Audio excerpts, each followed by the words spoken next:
So, I will talk about the notion of information in Simondon's work. It is the core of his thesis, and I will try to show that with this notion of information, that it is a notion and not a concept, there is a problem for me, and I will try to show you why it's a problem. The analysis that I will present in what follows, which summarize the work in progress, can only be understood if we know what is meant by what I call tertiary retention. Retention in general is, according to Husserl, what is retained from the passage of time. Primary retention is retained as time passes. It is what is retained as presence. A landscape appears to me, it is present to me, and I contemplate it. I retain it by allowing my eyes to gaze across its presence. This is also what Kant called the synthesis of apprehension. Secondary retention is, we just saw what is primary retention, and now let's address the question of secondary retention. It is what is retained from what has now passed, on the basis of what have now become past primary retentions. It makes possible what Kant called the synthesis of reproduction in the Critique of Pure Reason, in the transcendental deduction of categories. What I myself call tertiary retention is both present and past. It is present because it presents itself to me, and it is past because it retains something from the past. This relates to what Heidegger called Weltgeschichtlichkeit, and it is the condition of what Kant described as a synthesis of recognition. Furthermore, today it has become the main dimension of all industrial investment via so-called information technology. In what follows, I would like to convince you that the concept of information has always been rather slipshod and dubious, even though it lies at the center of Simondon's philosophy, which refers, moreover, only to the notion of information. The foundation of information theory lies in its reference to the theory of entropy and negentropy. It is striking to note that when Simondon discusses questions of entropy and negentropy, he ignores the arguments advanced by Schrödinger in What is Life? While, conversely, and as a cognitivist will do, he posits that the notion of form, whether it comes from Greek philosophy or the theory of forms, that is the ideas of Plato, for example, should be replaced by that of information. I quote, "The notion of form must be replaced by that of information, which presupposes the existence of a system in a state of metastable equilibrium that can individuate itself. Information, unlike form, is never a unique term, but the meaning or significance, in French, signification, that arises from a disparation." Unquote. Such a substitution is clearly necessary and legitimate, at least as a first step. It is a matter of reconsidering form from a systemic, dynamic, and processual perspective, rather than in terms of the idealist tradition that originates in Plato and continues right up until phenomenology, and to which the psychology of forms, the Gestalt psychology, remains fundamentally tied. But This convoking of information theory, which underpins this whole enterprise, comes at a price. Simondon fundamentally neglects the question of the calculation of probabilities as that which constitutes the limit of the notion of information, a negligence whose correlate is his ignorance of the primordial question of the pharmacon and of its play between what we will here call entropy with A and H and neg-entropy with A and H, as well as the issue to which this gives rise, namely the question of the improbable. The notion of information thus leads to an impasse, the source of which lies in Simondon's debate with Wiener, or Weiner in English, and cybernetics, specifying the contours of what he calls his mechanology, which is an organology of machines inasmuch as they produce functional integrations. Simondon posits that, like natural, spontaneously produced objects, it's a quote, a citation, and in particular, like living beings, technical beings must be subject to inductive study within a, I quote, science of correlations and transformations that would be a general technology or mechanology, unquote, and that would be more akin to biology than to physics.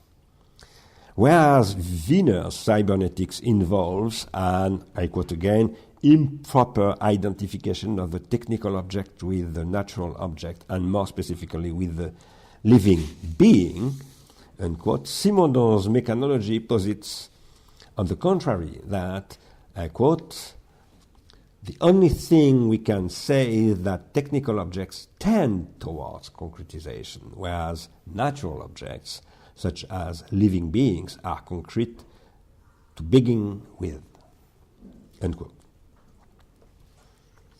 What ultimately constitutes the technical dynamic, such that with industrial machines, which is to say with the Anthropocene,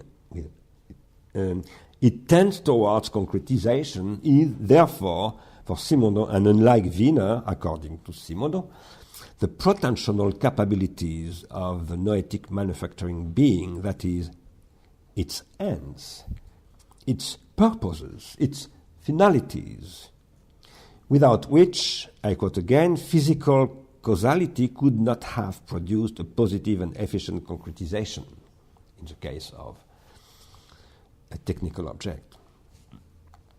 The question of the technical dynamic, which we are here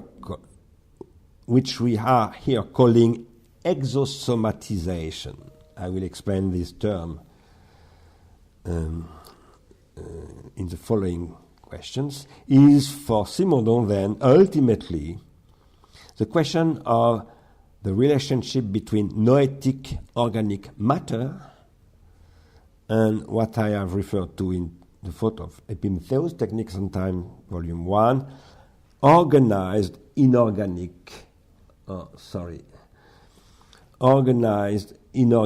matter,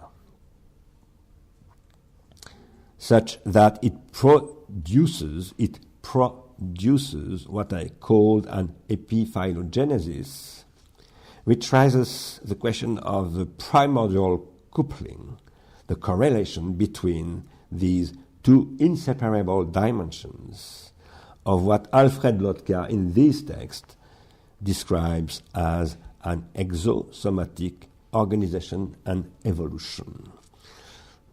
That is, a production of exosomatic organs, what I call exosomatization. This is why, in principle, in right, en droit, the living human being cannot be eliminated from this organization.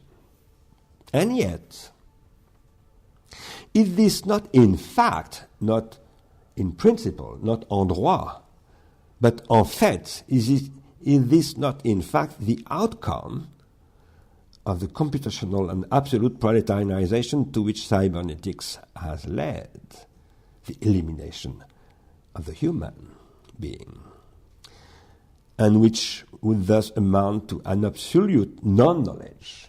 I say the elimination of the human because the activity, the noetic activity of the human is now short-circuited, bypassed by the process of proletarianization.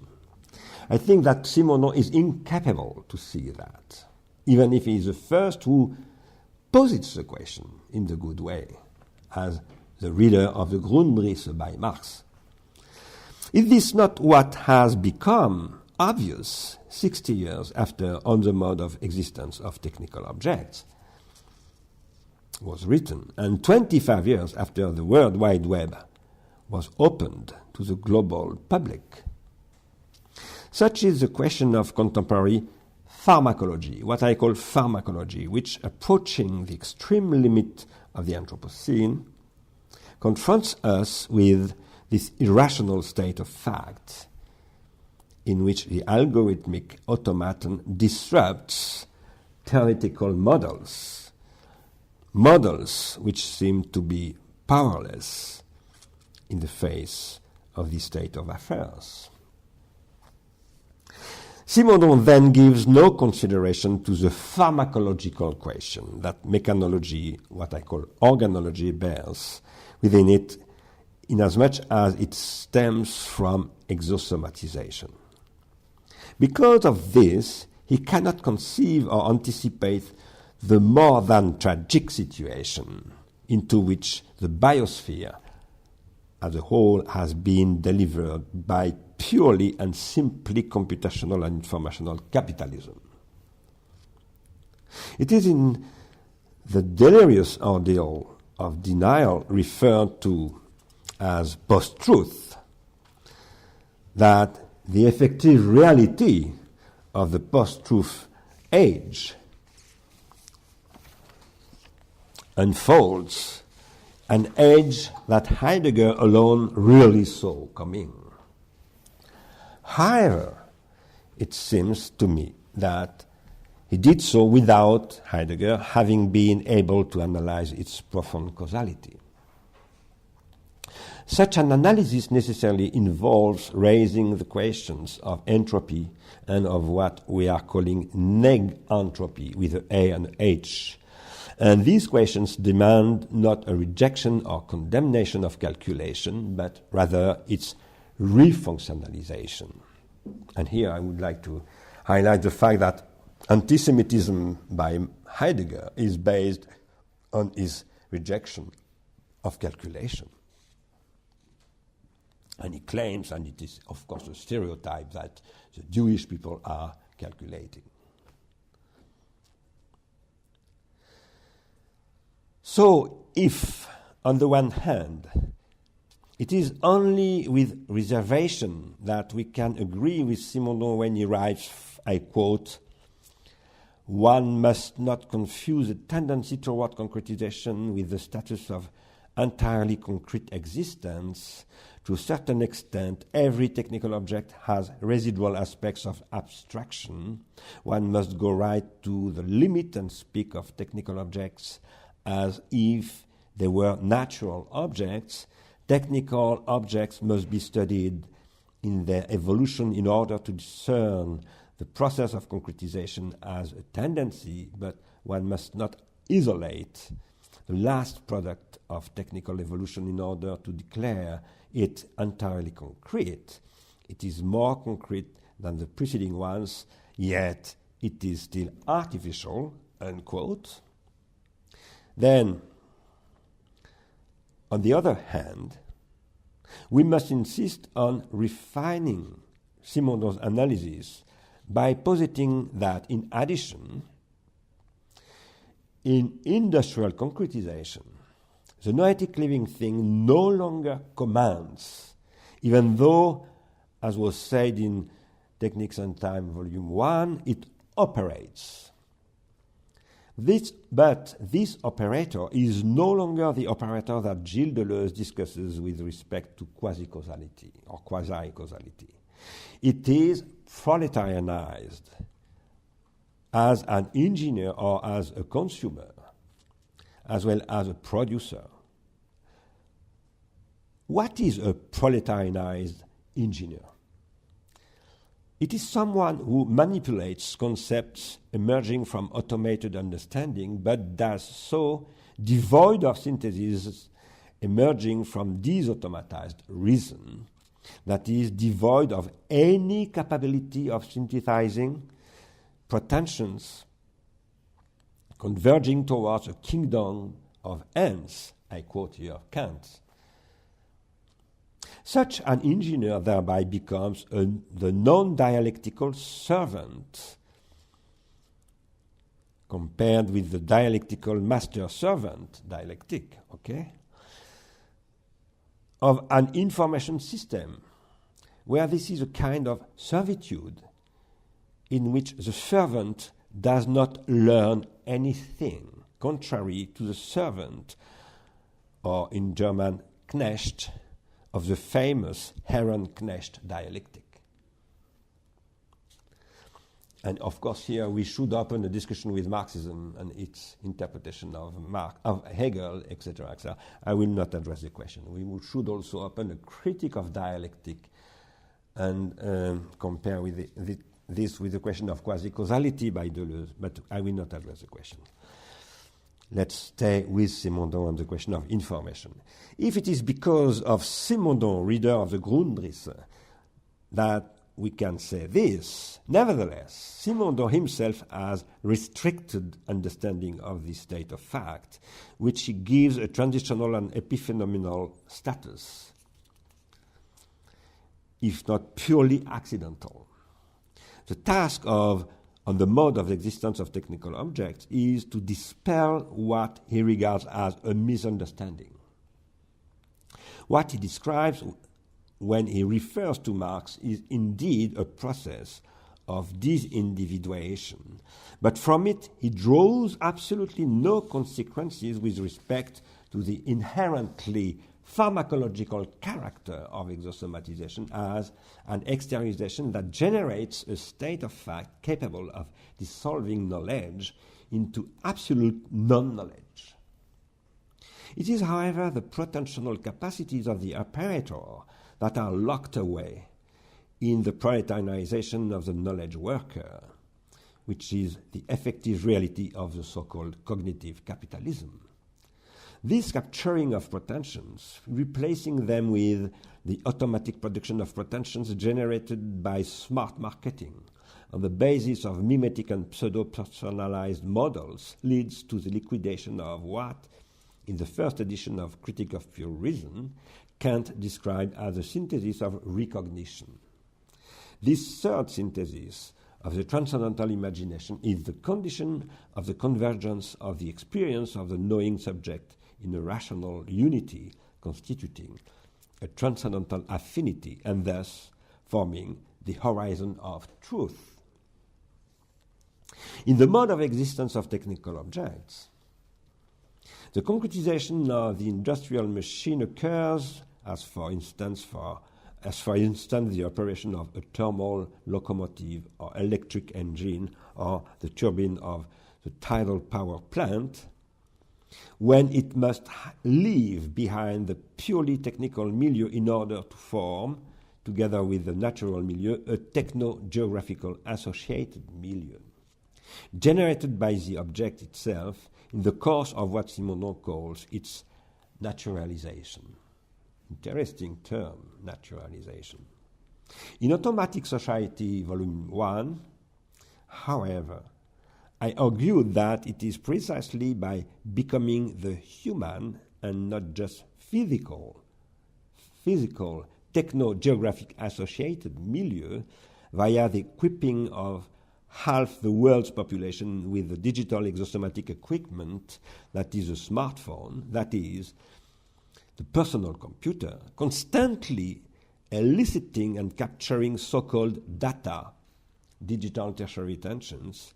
It is by becoming this human techno-geographic associated milieu, that this commodified retentional milieu continuously provokes, activates, and calculates arrangements of retentions and protensions that lead precisely to their psychic and social disintegration. Such a development is due to the fact that the technical functions integrated by this concretization are based exclusively on the statistical calculations imposed by the business models of these platforms. These calculations being perfectly homogeneous with market principles according to which every use value must be turned into exchange value, but where automatic protension thereby come to replace every noetic protension, that is, every synthesis that would be incalculable for analytical understanding, and hence come to replace every end. In this way, analytical understanding comes to replace what Aristotle called finite causality and what Kant called the kingdom of ends. Hence, it is that such a becoming functionally and systematically installs an absence of epoch, an epoch devoid of protensions, which I have described in Dans la Disruption. That should be published in English next year in Polity Press edition.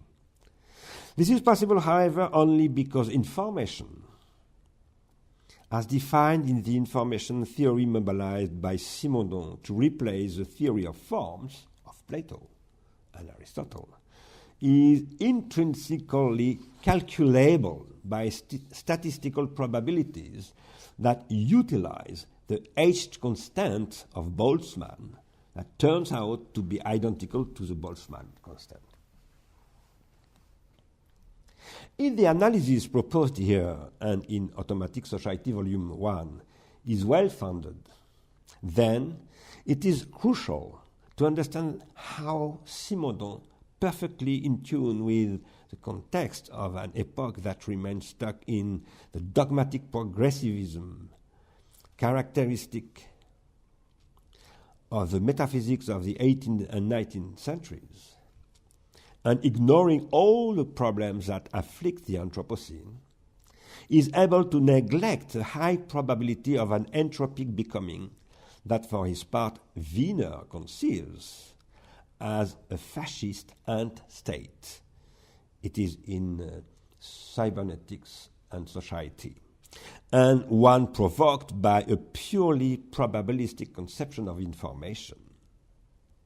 I say Cybernetics and Society, but it is not the English title. The English title is The Human Use of Human Beings. Understanding this means going back to Simondon's concept of information, which he confines to the status of notion, but via which he forms the concept, not only the notion, of disparation, taken up from physiology, where it is used to describe the way in which the strictly speaking incompatible perspectives of the left and right eye are nevertheless combined in stereoscopic vision, enabling depth perception. That the Simondonian notion of information is directly tied to that of disparation is shown by the analysis of algorithmic governmentality that Automatic Society takes up from the article by Thomas Burns and Antoinette Rouvroy entitled Gouvernementalité algorithmique et perspective d'émancipation, le disparate comme condition d'individuation par la relation.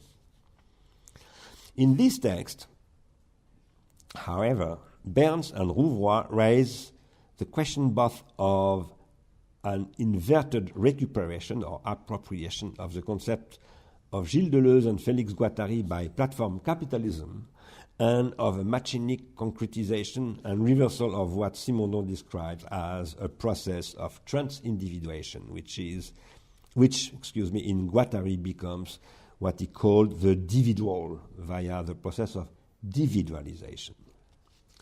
The pharmacological dimension of the information industry based on information theory escapes Simondon's notice, even though it is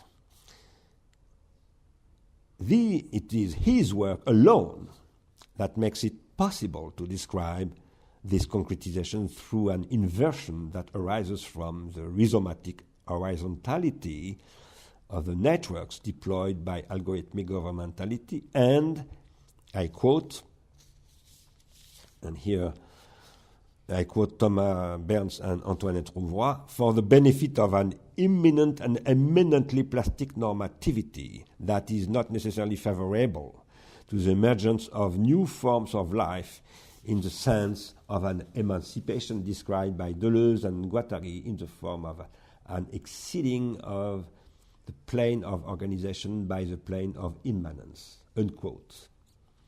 This remark must be refined and qualified, however, since Deleuze and Guattari reject the question of emancipation.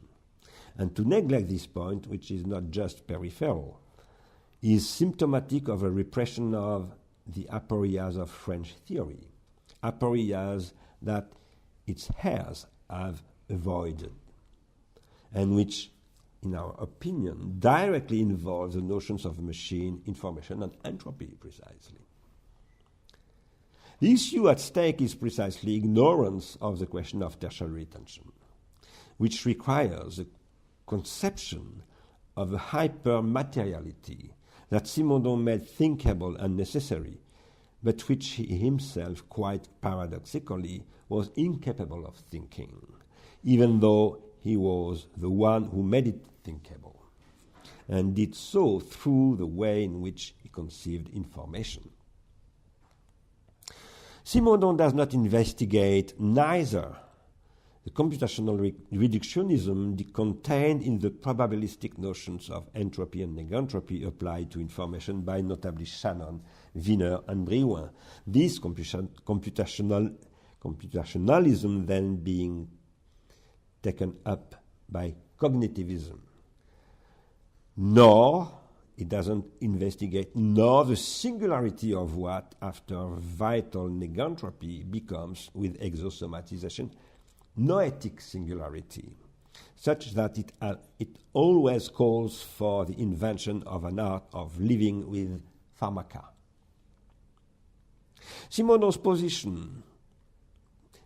positions on information are all the more strange and paradoxical in that they contradict both his analysis of techniques as process of individuation on the mode of existence of technical objects, and the assertion that the trans-individual can be constituted only if supported by technical objects, as this passage from the conclusion of the mode of existence of technical objects indicates, which we have already quoted and discussed on several occasions, but I quote again it, the technical object taken according to its essence, which is to say the technical object insofar as it has been invented, thought, and willed, and taken up by a human subject, becomes the medium, in French, le support, and symbol of this relationship, which we would like to name trans-individual, unquote. The technical object is then a support or a bearer, and is so as tertiary retention. But it is also a symbol and an exosomatic organ which circulates, which is detachable, exchanged, and charged with potential, a potential that may be transitional, magical, religious, artistic, monumental, fetichized, economic, and so on. And it thereby constitutes, and via 1,000 other aspects, functionality that are associated with every kind of noesis as such, measurement, indication, datability, marking, etc., etc. According to the introduction to l'individuation à la lumière des notions de forme et d'information, then The transindividual is meaning or significance, signification in French, which thus presupposes, according to on the mode of existence of technical objects, a support for these objects. But then, on the other hand, Simondon states that signification is information. Given these statements, it is impossible to understand how information could ever be separated from its supports, or how it would be possible to consider psychic and collective individuation without taking account of the phase shifts of technical individuation that constitutes the technical milieu, that is, exosomatization.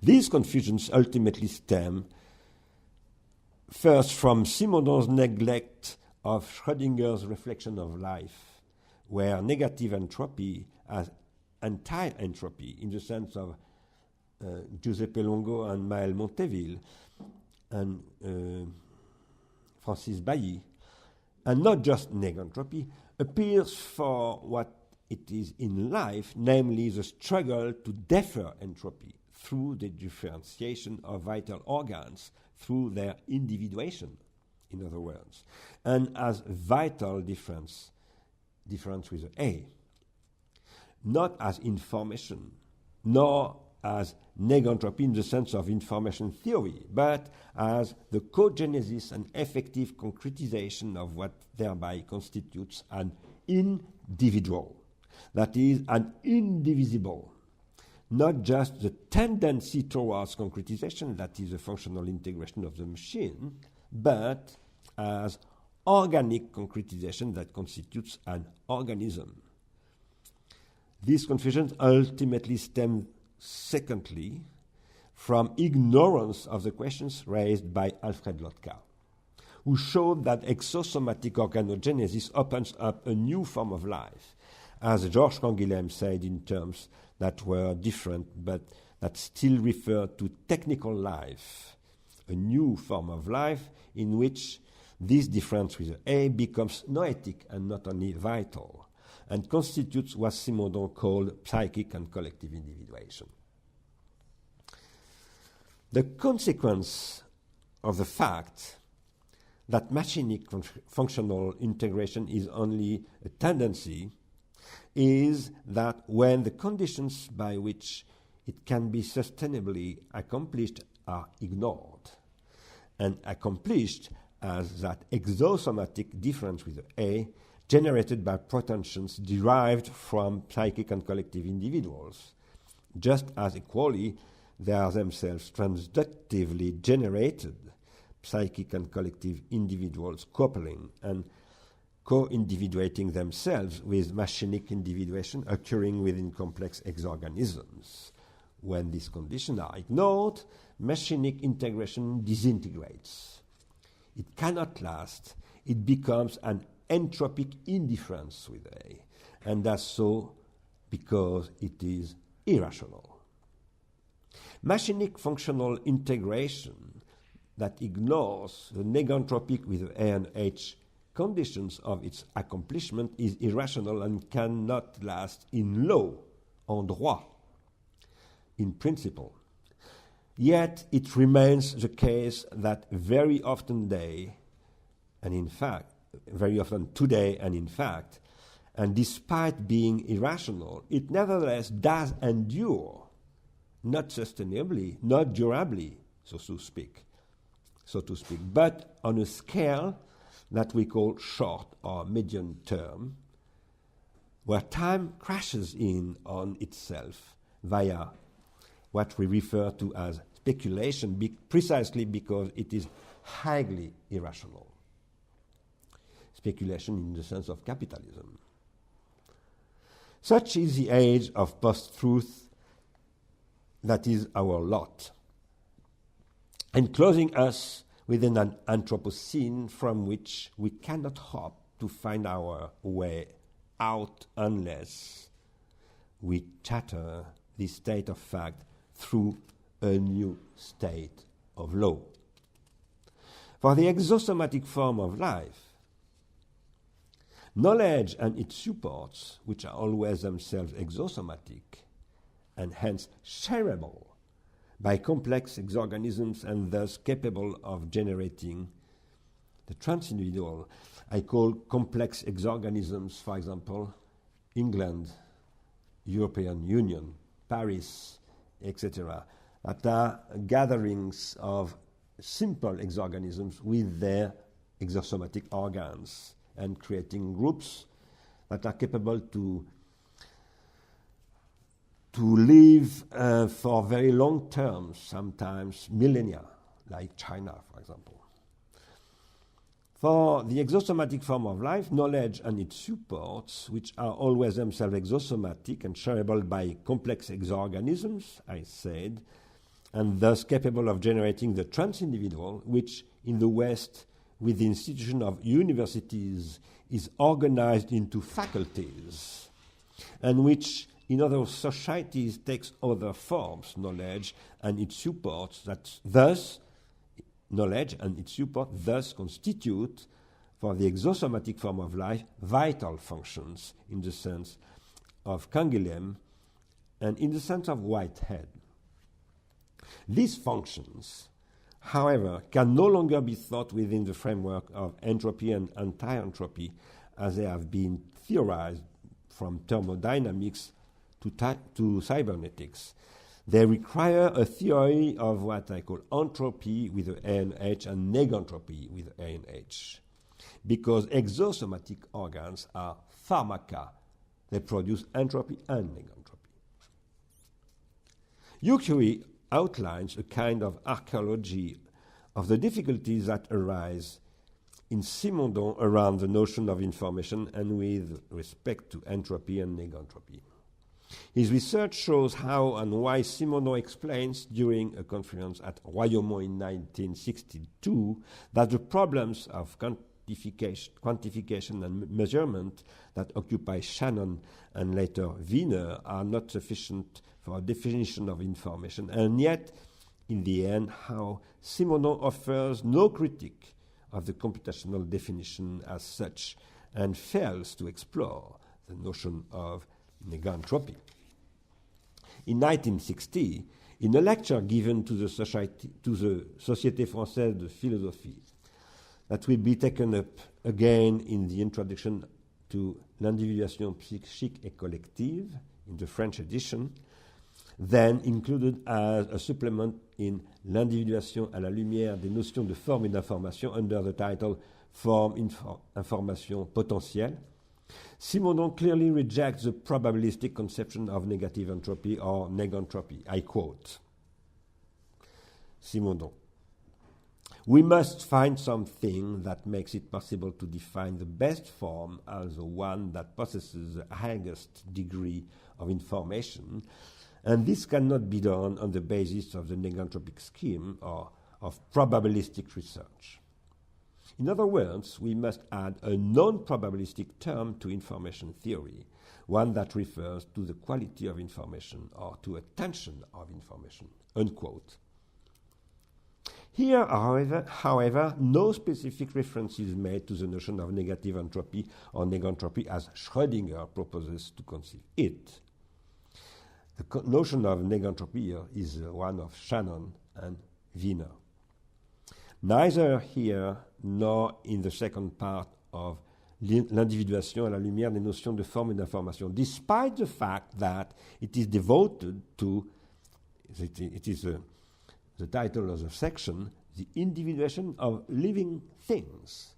It talks about that, it talks about negentropy, but it never refers to Schrödinger. That's very strange. This is for us a crucial issue and an incomprehensible oversight, given that Schrödinger's analysis introduces protension, albeit in a kind of negative fashion, as constituting the dimension that is characteristic of organic matter, which leads us to refer here to a vital difference with A. This seems all the more surprising given that the tension of information to which Simondon referred in the previous quotation, a tension that constitutes disparation as a potential for a differential within a transductive relation that constitutes its terms without preceding them, This tension, then, presupposes a protension of the receiver. It presupposes that the receiver is already held out, tensed, tendu, we say in French, from tension, which is to say expectant, attentive, or the origin of attention, or to formulate a word that both connotes and twists Husserlian protension in protension with a S and not with a T. It is protension with a T that constitutes the possibility of such a tension, which, fueled by information, is, in Simondon's terms, amplified by the later, and amplifying the information in return, but in a transductive return that does not amount simply to feedback. Yuke summarizes this in the following way. I quote Yuke: "Signals carry information in Simondon's strong sense if the information is amplified by the metastable system that receives it. That is, if the disparation between the signals sent and the reception schema of the receiver requires the invention of a meaning or significance, signification in French. Disparation is therefore here that which engenders the transindividual through information conceived as a process, the transindividual being itself the metastabilized fruit of a relation between a psychic individual and the milieu of collective individuation with which its psychic individuation is always associated." And I quote here Huey once again, and it is the last quotation. "It is the resolution of a tension between the signal and the schema that produces meaning, signification, that is information in Simondon's sense. Information as relation rather than as form is the process by which the transindividual is constituted locally. The transindividual, that is meaning, significance, insofar as it belongs to a metastable system, welcoming disparity, charged with potentials in its pre-individual and more than individual phases, and hence tensed, held out. This metastable system, which is always both in excess and in default, over that which is always already as traces, retentions, de-seeded, de-seized, on the basis of this default of being as incompletion, harbors this tension that always expresses and extends a tendency towards and a pretension for, tension with the S here, for that which is non-probabilistic in a radical sense, that is improbable in the most improbable sense, absolutely uncalculable. But it is then necessary to understand the schema on the basis of its tertiary retentional constitution, that is, according to the hypermaterial specificities of its support or medium, which is therefore inseparable from information, as we are defining it here. And we must understand it in terms of that technological performativity that results in exosomatization. It is because Simondon a priori excludes this hypermateriality, which conditions the circuit of transindividuation, that is information as operation or of individuation, that he can ignore the pharmacology that psychosocial individuation always involves, and in so doing ignore the always both therapeutic and toxic content of any psychic and collective individuation co-generated by the technical individuation that is exosomatization. It is finished. Thank you for your attention.